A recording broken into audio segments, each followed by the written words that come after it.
ನಮಸ್ಕಾರ ವೀಕ್ಷಕರೇ, ಇತ್ತೀಚೆಗೆ ಟ್ರೆಂಡಿಂಗ್ ಆಗಿರುವ ಇನ್ನೂ ಟ್ರೆಂಡಿಂಗ್ನಲ್ಲಿರುವ ಕರಿಮಣಿ ಮಾಲೀಕ ನೀನಲ್ಲ ಸಾಂಗ್ ಒಂದು ಜನರೇಷನ್ ಕಳೆದ ಮೇಲೂ ಇಷ್ಟು ವೈರಲ್ ಆಗುತ್ತೆ ಅಂತ ನಮ್ಮ ಸಂಗೀತ ನಿರ್ದೇಶಕ ದಿಗ್ಗಜರು ಊಹೆ ಕೂಡ ಮಾಡಿರಲಿಕ್ಕಿಲ್ಲ.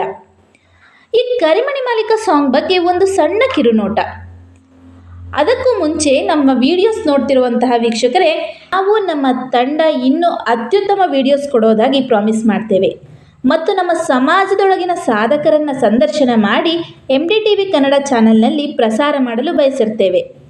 ಮುಂದಿನ ದಿನಗಳಲ್ಲಿ ನಿಮ್ಮನ್ನು ನಿರಾಸೆಗೊಳಿಸೋದಿಲ್ಲ ಅನ್ನೋ ಕಮಿಟ್ಮೆಂಟ್ ಇಟ್ಕೊಂಡು ಕೇಳ್ಕೊಳ್ಳೋದೇನೆಂದರೆ, ನಮ್ಮ ಚಾನಲ್ನ ಏನು 97%ಗಿಂತ ಹೆಚ್ಚಿನ ಜನ ಸಬ್ಸ್ಕ್ರೈಬ್ ಆಗದೆ ನೋಡ್ತಾ ಇದ್ದೀರೋ ದಯವಿಟ್ಟು ಸಬ್ಸ್ಕ್ರೈಬ್ ಮಾಡ್ಕೊಳ್ಳಿ ಅಂತ ಕೇಳ್ಕೊಳ್ತೀವಿ. ದಯವಿಟ್ಟು ನಮ್ಮೊಂದಿಗೆ ಕೈ ಜೋಡಿಸಿ ಸಹಕರಿಸಬೇಕೆಂದು ಕೇಳ್ಕೊಳ್ತೀವಿ. ಏಕೆಂದರೆ MDTV ಕನ್ನಡ ಚಾನಲ್ ಕನ್ನಡಿಗರಿಂದ ಕನ್ನಡಿಗರಿಗಾಗಿ ಕನ್ನಡಿಗರಿಗೋಸ್ಕರ ಮಾಡಿರುವಂತಹ entertainment and useful YouTube channel. ನಿಮ್ಮ ಸಹಕಾರ ಮತ್ತು ಹಾರೈಕೆ ಬಯಸುತ್ತಾ ಮತ್ತೊಮ್ಮೆ ಕೇಳಿಕೊಳ್ಳುತ್ತೇವೆ, ದಯವಿಟ್ಟು ಚಾನೆಲ್ನ ಸಬ್ಸ್ಕ್ರೈಬ್ ಮಾಡಿಕೊಳ್ಳಿ ಮತ್ತು ಪ್ರೋತ್ಸಾಹಿಸಿ. ವೀಕ್ಷಕರೇ, ಈಗ ತುಂಬ ಟ್ರೆಂಡಿಂಗ್ನಲ್ಲಿರೋ ಕರಿಮಣಿ ಮಾಲೀಕ ನೀನಲ್ಲ ಸಾಂಗ್ ಉಪೇಂದ್ರ ಸಿನಿಮಾದ್ದು. ಉಪೇಂದ್ರ 1999ರಲ್ಲಿ ತೆರೆಕಂಡ ಚಿತ್ರ. ಇದರಲ್ಲಿ ಉಪೇಂದ್ರ, ಪ್ರೇಮ, ರವೀನಾ ಟಂಡನ್, ದಾಮಿನಿ ಇನ್ನು ಮುಂತಾದವರು ನಟಿಸಿದ್ದಾರೆ. ಮನುಷ್ಯನ ಭಾವನೆಗಳನ್ನು ನಾಯಕ ಹಾಗೂ 3 ನಾಯಕಿಯರ ನಡುವಿನ ಸಂಬಂಧದ ಮೂಲಕ ತೋರಿಸುತ್ತದೆ. ಈ ಚಿತ್ರಕ್ಕೆ 1999ರ ಫಿಲ್ಮ್ ಫೇರ್ ಅತ್ಯುತ್ತಮ ಚಿತ್ರ ಪ್ರಶಸ್ತಿ ಹಾಗೂ 1999ರ ಫಿಲ್ಮ್ ಫೇರ್ ಅತ್ಯುತ್ತಮ ನಿರ್ದೇಶಕ ಪ್ರಶಸ್ತಿ ದೊರಕಿದೆ. ಈ ಸಿನಿಮಾ ತೆಲುಗು ಭಾಷೆಯಲ್ಲಿ ಕೂಡ ಡಬ್ ಆಗಿ ಅಲ್ಲಿಯೂ ಸಹ ಯಶಸ್ವಿಯಾಯಿತು. ಸದ್ಯ ಸೋಷಿಯಲ್ ಮೀಡಿಯಾದಲ್ಲಿ ಈ ಸಿನಿಮಾದ ಏನಿಲ್ಲ ಹಾಡಿನದ್ದೇ ಹವಾ. ಹೌದು, 1999ರಲ್ಲಿ ಉಪೇಂದ್ರ ಅವರು ನಟಿಸಿ ನಿರ್ದೇಶನ ಮಾಡಿದ್ದ ಸಿನಿಮಾ ಉಪೇಂದ್ರ. ಈ ಸಿನಿಮಾದ ಈ ಹಾಡು ಆ ಕಾಲಕ್ಕೆ ಹಿಟ್ ಆಗಿದ್ದಂತೂ ನಿಜ. ಆದರೆ 25 ವರ್ಷಗಳ ನಂತರ ಮತ್ತದೇ ಸಾಂಗ್ ಇಷ್ಟು ಟ್ರೆಂಡಿಂಗ್ ಆಗಿದೆ. ಅದಕ್ಕೆ ಆ ಹಾಡಿನ ಸೃಷ್ಟಿಕರ್ತ ಗುರುಕಿರಣ್ ಕೂಡ ಮನಸೋತಿರುವುದು ವಿಶೇಷ. ಸಂಗೀತ ನಿರ್ದೇಶಕ ಗುರುಕಿರಣ್ ಮತ್ತು ಉಪೇಂದ್ರ ಕಾಂಬಿನೇಷನ್ನಲ್ಲಿ ಸಿನಿಮಾ ಕೂಡ ಬಂದಿತ್ತು. ಅದರ ಹಾಡುಗಳು ಭರ್ಜರಿ ಹಿಟ್ ಆದ ಬಳಿಕ ಮತ್ತದೇ ಕಾಂಬಿನೇಷನ್ನಲ್ಲಿ ಉಪೇಂದ್ರ ಸಿನಿಮಾಕ್ಕೂ ರಿಪೀಟ್ ಆಯಿತು.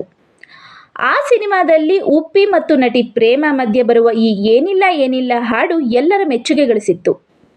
ಈ ಹಾಡನ್ನು ಉಪೇಂದ್ರ ಅವರು ಬರೆದರೆ ಸಂಗೀತ ನೀಡಿದ್ದು ಗುರುಕಿರಣ್. ಪ್ರತಿಮಾ ರಾವ್ ಎಂಬುವವರು ಈ ಹಾಡನ್ನು ಹಾಡಿದ್ರು. ಇದೀಗ ಅದೇ ಹಾಡು 25 ವರ್ಷಗಳ ಬಳಿಕ ಟ್ರೆಂಡಿಂಗ್ನಲ್ಲಿದೆ. ಇದು ಇಷ್ಟು ದೊಡ್ಡ ಮಟ್ಟಿಗೆ ಹವಾ ಎಬ್ಬಿಸಲು ಕಾರಣ ಏನು? ಟ್ರೆಂಡ್ ಮಾಡಿದವರು ಯಾರು ಅಂತ ನೋಡೋದಾದರೆ, ಉತ್ತರ ಕರ್ನಾಟಕದ ಕನಕ ಎಂಬ ಯುವಕ ತನ್ನದೇ ಶೈಲಿಯಲ್ಲಿ ಈ ಹಾಡಿನಲ್ಲಿರುವ ಓನಲ್ಲ ನೀನಲ್ಲ ಕರಿಮಣಿ ಮಾಲೀಕ ನೀನಲ್ಲ ಎಂಬ ಸಾಲುಗಳನ್ನು ಬಳಸಿ ರೀಲ್ ಮಾಡಿದರು. ಆ ವಿಡಿಯೋ ಸಖತ್ ವೈರಲ್ ಆಗಿತ್ತು. ಟ್ರೆಂಡಿಂಗ್ನಲ್ಲಿದ್ದ ಈ ಕರಿಮಣಿ ಮಾಲೀಕ ವರ್ಷನ್ ನಂತರ ಟಪಾಂಗುಚ್ಚಿ ವರ್ಷನ್ಗೆ ಬದಲಾಯಿತು. ಅದೇ ಸಾಲುಗಳಿಗೆ DJ ಬೀಟ್ಸ್ ಸ್ಪರ್ಶ ನೀಡಿ ಅದು ಇನ್ನಷ್ಟು ದೊಡ್ಡ ಮಟ್ಟದಲ್ಲಿ ವೈರಲ್ ಆಗುವಂತೆ ಮಾಡಲಾಯಿತು. ಇದೀಗ ಎಲ್ಲ ಕಡೆಗಳಲ್ಲೂ ಏನಿಲ್ಲ ಕರಿಮಣಿ ಮಾಲೀಕ ನೀನಲ್ಲ ಸಾಂಗ್ ಸದ್ದು ಮಾಡ್ತಿದೆ. ಆಗಿನ ಕಾಲದಲ್ಲಿ ಕ್ಯಾಸೆಟ್ಗಳು ಚಾಲ್ತಿಯಲ್ಲಿದ್ದವು. ಅದರಲ್ಲಿ ಈ ಸಾಂಗ್ ಹಾಡಿದವರು ಪ್ರತಿಮಾ ರಾವ್ ಎಂಬ ಹೆಸರಿತ್ತು. ಆದರೆ ಈಗ ಅವರು ರಾಧಿಕಾ ರಾವ್ ಅಂತ ತಮ್ಮ ಹೆಸರನ್ನು ಬದಲಾಯಿಸಿಕೊಂಡಿದ್ದಾರೆ. ಈ ಸಾಂಗ್ ಮತ್ತೊಮ್ಮೆ ಇಷ್ಟು ಟ್ರೆಂಡಿಂಗ್ ಆದ ಕಾರಣ ರಾಧಿಕಾ ರಾವ್ ತಮ್ಮ ಯೂಟ್ಯೂಬ್ ಚಾನೆಲ್ನಲ್ಲಿ, ಅಂದರೆ ರಾಧಿಕಾ ರಾವ್ ಮ್ಯೂಸಿಕ್ ಚಾನೆಲ್ನಲ್ಲಿ ಪ್ರೇಕ್ಷಕರಿಗೋಸ್ಕರ ಮತ್ತೊಮ್ಮೆ ಈ ಸಾಂಗ್ನ ಹಾಡಿದ್ದಾರೆ. ಅದು ಕೂಡ ಈಗ ವೈರಲ್ ಆಗ್ತಾ ಇದೆ.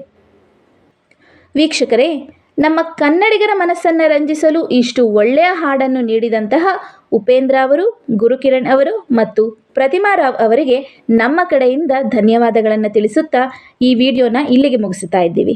ಧನ್ಯವಾದಗಳೊಂದಿಗೆ MDTV ಕನ್ನಡ.